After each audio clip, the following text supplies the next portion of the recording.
I'm counting out all my corms that I need, putting my labels in the bowl ready, and I will soak them in the morning. So I'll get up, have my cup of tea, put these into soak, and then I can bring them down at lunchtime and sow them all.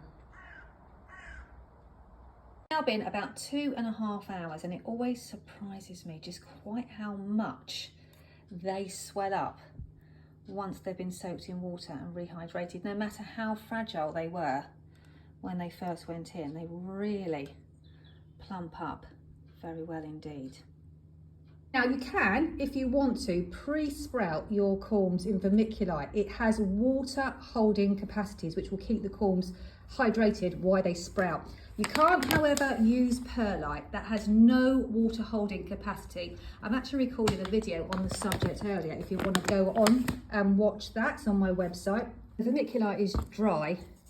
Don't put it in the bag because it will just drop straight through the bottom. What you're going to need to do is add some water to it, and then what that will do is it will hydrate it so that it swells, and then it will stay in the bag. Little bits will drop out, so you want to put something underneath it wherever you're going to leave the bags, but only a tiny bit.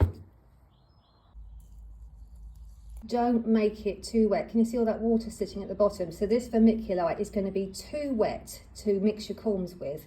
So I'm going to leave it to drain for a bit.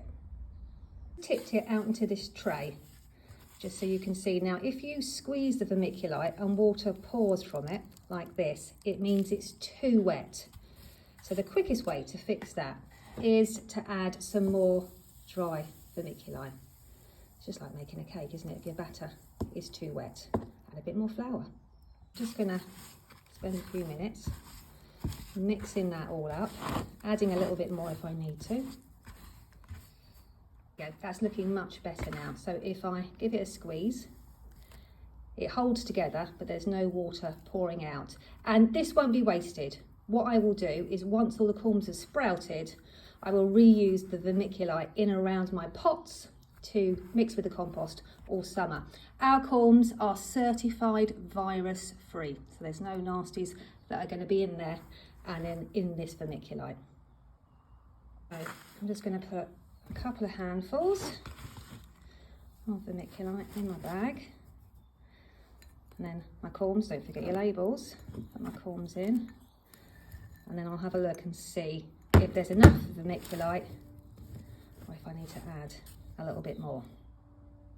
I think that's fine. They're nicely settled in the bag, and you can see the vermiculite is not dropping out of the bottom. So I'm going to tie it loosely, making sure the corms have got enough space. So here I've got some corms that I started in the same way just 2 weeks ago, and look, you can see how much they've shooted. So these are now ready to be potted on into their 15 cell tray.